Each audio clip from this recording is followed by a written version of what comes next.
ચાલો આજે આપણે એક એવા દસ્તાવેજ પર નજર કરીએ જે દેખાવમાં તો સાવ સામાન્ય છે પણ એની અંદર એક આખા સમાજના સપના અને એમના ભવિષ્યની વાત છુપાયેલી છે.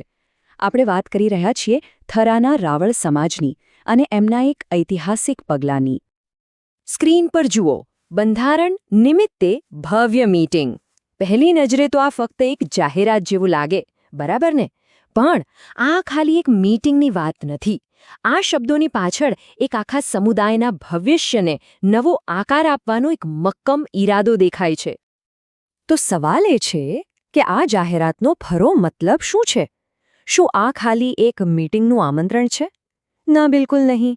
આ તો રાવળ સમાજના દરેક સભ્ય માટે એક ખુલ્લું આમંત્રણ છે. વડીલો હોય, યુવાનો હોય કે પછી બહેનો હોય, બધાને બોલાવવામાં આવી રહ્યા છે કે આવો સાથે બેસીએ, વિચારોની આપ-લે કરીએ અને સમાજના ભવિષ્યમાં પોતાનો અવાજ ઉમેરીએ. તો ચલો, હવે ખાલી વાતો નહીં પણ આ આમંત્રણ પાછળની જે પાક્કી યોજના છે એના પર નજર કરીએ. આખરે આ મીટિંગ ક્યારે છે, ક્યાં છે અને કોને કોને આવવાનું છે, બધી વિગતો જોઈએ. ઓકે, તો બધી વિગતો આપણી સામે છે. તારીખ નોંધી લેજો, 8 ફેબ્રુઆરી 2026 અને દિવસ છે રવિવારનો. જગ્યા પણ નક્કી છે, થરામાં આવેલું જલારામ બાપાનું મંદિર. અને જુઓ, સૌથી ખાસ વાત શું છે, આ મીટિંગમાં કોણ આવશે? સમસ્ત રાવળ સમાજ. કોઈ એક ગ્રુપ નહીં, કોઈ નેતા નહીં, પણ આખો સમાજ. ઠીક છે, તારીખ નક્કી, જગ્યા નક્કી, બધું બરાબર. પણ હવે મનમાં એક મોટો સવાલ આવે છે. આટલી બધી મહેનત કરવાની જરૂર શું છે? શા માટે એક સમાજને પોતાના નિયમોની, પોતાના બંધારણની જરૂર પડે? ચાલો, આ બંધારણ શબ્દ પાછળ જે મોટો વિચાર છે એને સમજવાની કોશિશ કરીએ. અને આ સવાલ બહુ જ મહત્વનો છે. કેમ? કોઈપણ સમાજને પોતાના બંધારણની શી જરૂર? શું આ ખાલી નિયમો અને કાયદાઓનું એક પુસ્તક છે કે પછી આનાથી કંઈક વધારે છે?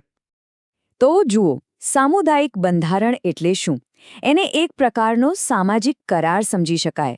મતલબ કે સમાજના લોકો ભેગા મળીને પોતાના માટે જ કેટલાક નિયમો અને દિશાનિર્દેશો નક્કી કરે છે. અને આનો હેતુ ખાલી નિયમો બનાવવાનો નથી. આનો અસલી હેતુ છે સમાજને એક મજબૂત માળખું આપવું, ભવિષ્યમાં કઈ દિશામાં આગળ વધવું છે એ નક્કી કરવું અને વિકાસ માટે એક પાક્કો પાયો નાખવો. અને આ બંધારણ બનાવવા પાછળના મુખ્ય ધ્યેયો પણ બહુ સ્પષ્ટ છે. પહેલું, સમાજને એકજૂટ કરવો. બીજું, એને સુવ્યવસ્થિત એટલે કે ઓર્ગેનાઇઝ્ડ બનાવવો. ત્રીજું, એને મજબૂત બનાવવો. અને આ બધું કરવા માટે શું જોઈએ? સ્પષ્ટ નિયમો અને ભવિષ્ય માટેનો એક નક્કર પ્લાન. બસ આ જ તો આ બંધારણનો હેતુ છે. હવે આટલા બધા મોટા મોટા ધ્યેયોની વાત કરી, પણ આ બધાનો સાર, એનું જે નિચોડ છે ને, એ ફક્ત 3 શબ્દોમાં સમાઈ જાય છે. અને આ 3 શબ્દો રાવળ સમાજના ભવિષ્ય માટે એક ગાઇડિંગ સ્ટાર જેવા છે. એમના આખા પ્રયત્નને દિશા પણ આપે છે અને તાકાત પણ. ચાલો જોઈએ એ કયા 3 શબ્દો છે. અને એ શબ્દો છે એકતા, સંગઠન અને વિકાસ.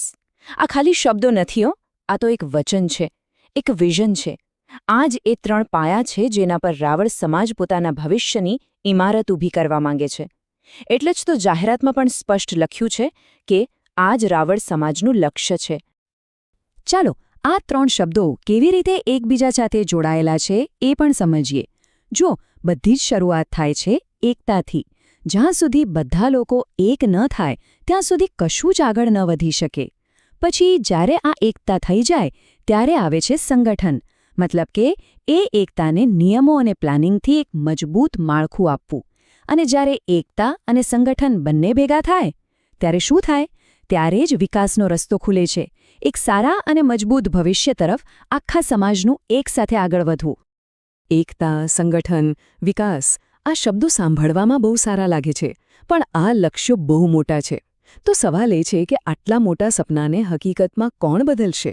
શું આ કામ ફક્ત સમાજના આગેવાનોનું છે કે પછી એમાં દરેક વ્યક્તિની કોઈ ભૂમિકા છે?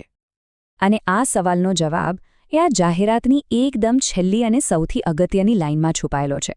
એમાં લખ્યું છે, આથી સમાજના દરેક સભ્યની હાજરી અત્યંત આવશ્યક છે. બસ આ એક વાક્યમાં બધો સાર આવી ગયો.